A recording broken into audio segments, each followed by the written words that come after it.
اعوذ باللہ من الشیطان الرجیم، بسم اللہ الرحمن الرحیم۔ محترم ناظرین، السلام علیکم۔ ناظرین، آج ہم آپ کے ساتھ ایک بہت دلچسپ واقعہ شریک کریں گے۔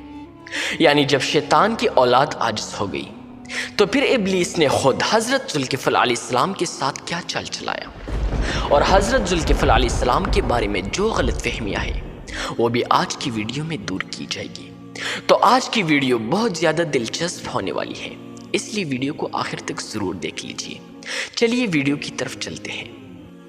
جب اسرائیلی نبی حضرت یسوع علیہ السلام بہت بوڑھے ہو گئے تو ایک دن ارشاد فرمایا، کاش میری زندگی ہی میں کوئی شخص ایسا ہوتا جو میرا قائم مقام ہو سکتا اور مجھ کو یہ اطمینان ہو جاتا کہ وہ میری صحیح نیابت کرنے کا اہل ہے۔ اس کے بعد انہوں نے بنی اسرائیل کا اجتماع کیا اور فرمایا، میں تم میں سے ایک ایسے شخص کو اپنا خلیفہ بنانا چاہتا ہوں، بشرط یہ کہ وہ مجھ سے 3 باتوں کا عہد کرے، یعنی دن بھر روزہ رکھے، شب کو یاد خدا میں مشغول رہے اور کبھی غصہ نہ لائے۔ محترم ناظرین، یہ سن کر ایک ایسا شخص کھڑا ہوا جو لوگوں کی نگاہ میں بے وقت نظر آتا تھا اور کہنے لگا، اس خدمت کے لیے میں حاضر ہوں۔ حضرت یسوع علیہ السلام نے اپنی 3 شرطیں دوبارہ بیان کی اور دریافت کیا کہ ان کی پابندی کرو گے؟ اس شخص نے جواب دیا، بے شک۔ دوسرا دن ہوا تو حضرت یسوع علیہ السلام نے پھر اجتماع کیا اور کل کی بات کو دہرایا۔ سب خاموش رہے اور وہی شخص پھر آگے بڑھا اور اس نے خود کو اس خدمت کے لیے پیش کرتی ہوئی 3 شرطیں پوری کرنے کا عہد کیا۔ تب حضرت یسوع علیہ السلام نے اس کو اپنا خلیفہ بنا دیا۔ ابلیس نے دیکھا تو اس سے برداشت نہ ہو سکا اور اس نے اپنی ذریت یعنی اپنے اولاد کو جمع کر کے کہا کہ ایسی صورتیں اختیار کرو کہ جن سے یہ شخص بہک جائے اور اپنی شرطوں پر قائم نہ رہ سکے۔ شیاطین نے بہت کوشش کی مگر سب ناکام رہے۔ تب ابلیس نے کہا کہ میں ہی اس کو انجام دے سکوں گا۔ محترم ناظرین، حضرت یسوع علیہ السلام کے خلیفہ کا یہ دستور تھا کہ وہ دن رات میں صرف دوپہر کو تھوڑی دیر کے لیے قیلولہ کیا کرتا تھا اور کچھ سو کر تکان رفع کر لیتا۔ چنانچہ ایک دن ابلیس ایک بوڑھی کی شکل میں اسی وقت اس کے دروازے پر پہنچا اور دروازے پر ہاتھ مارا۔ وہ شخص آرام چھوڑ کر آیا اور دریافت کیا، کون ہے؟ ابلیس نے جواب دیا، ایک مظلوم و ناتوان بوڑھا ہے۔ اس نے دروازہ کھول دیا اور حال دریافت کیا۔ ابلیس نے کہا کہ میرے اور میرے قوم کے درمیان خصومت ہے، انہوں نے مجھ پر ظلم کر رکھا ہے اور داستان ظلم کو اتنا طویل کر دیا کہ قیلولے کا وقت ختم ہو گیا۔ بنی اسرائیل کے اس خلیفہ نے فرمایا، اب تم جاؤ، شام کو جو مجلس منعقد ہوگی تب تم آنا، میں تمہاری دادرسی ضرور کروں گا۔ محترم ناظرین، شیطان چلا گیا۔ شام کو جب مجلس منعقد ہوئی تو خلیفہ نے دیکھا کہ وہ شخص موجود نہیں ہے اور مجلس برخاست بھی ہو گئی مگر وہ نہیں آیا۔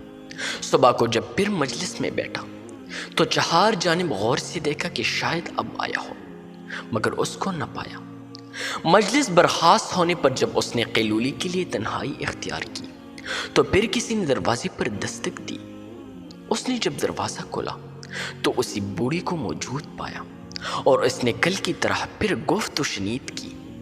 تب خلیفہ نے کہا، میں نے تم سے کہا تھا کہ شام کو مجلس میں آنا مگر تم نہ آئے۔ ابلیس نے جواب دیا، میری قوم بہت ہی خبیث ہے، جب آپ کو مجلس میں پاتی ہے تو آہستہ سے مجھ سے اقرار کر لیتی ہے کہ مرافعہ نہ کرو، ہم تمہارا حق ضرور دیں گے، لیکن آپ کے مجلس برخاست کر دینے کے بعد پھر منکر ہو جاتے ہیں۔ خلیفہ نے کہا، آج شام کو ضرور آ جانا، میں اپنی موجودگی میں حق رسی ضرور کروں گا۔ اس گفت و شنید میں قیلولی کا وقت پھر جاتا رہا اور خلیفہ کو نیند کی تکلیف نے بہت ستایا، مگر شام کی مجلس حسب وعدہ منعقد کی اور دادرسی کے لیے بیٹھا۔ چاروں طرف نگاہ پھرائی مگر اس بوڑھی کو نہ پایا اور نہ صبح کی مجلس میں وہ حاضر ہوا۔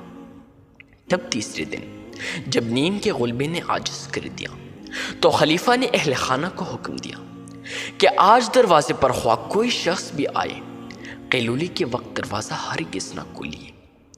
خلیفہ ابھی لیٹا ہی تھا کہ فوراً ابلیس بوڑھی کی شکل میں موجود ہوا اور دروازے پر دستک شروع کر دی۔ اندر سے جواب ملا کہ آج خلیفہ کا ایک حکم ہے کہ کسی کے لیے دروازہ نہ کھولا جائے۔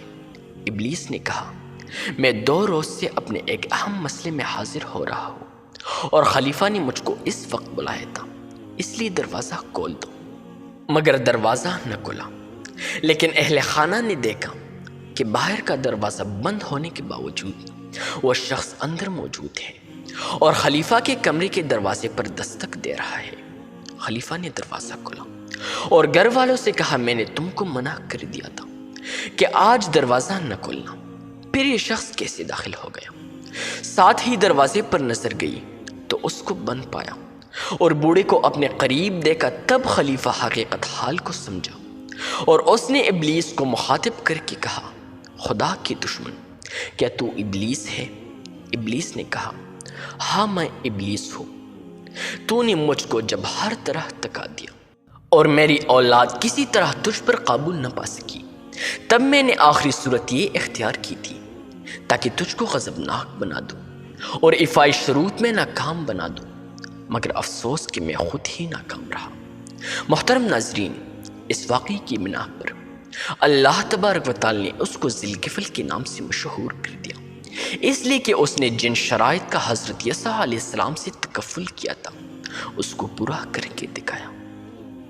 محترم ناظرین، اب ہم آپ کے ساتھ ایک غلط فہمی کی وضاحت کریں گے جو حضرت ذی الکفل علیہ السلام کے بارے میں مشہور ہے۔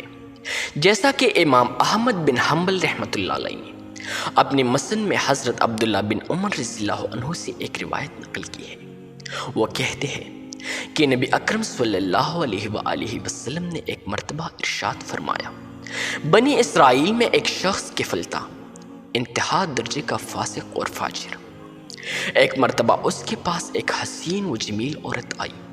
کفل نے اس کو 60 دینار دے کر زنا پر راضی کر لیا، لیکن جب اس نے عورت کے ساتھ مباشرت کا ارادہ کیا تو وہ کامنے اور زار و قطار رونے لگی۔ کفل نے دریافت کیا، کیوں روتی ہے؟ کیا تو مجھ سے نفرت کرتی ہے؟ عورت نے جواب دیا، یہ بات تو نہیں ہے، بلکہ اصل بات یہ ہے کہ میں نے ساری عمر اس بدعمل کو نہیں کیا، مگر آج ضرورت اور پیٹ کی خاطر اپنی عصمت اور عزت کو برباد کر رہی ہو۔ یہ نشتر ہے جو مجھ کو آہ و زاری کے لیے مجبور کر رہی ہے۔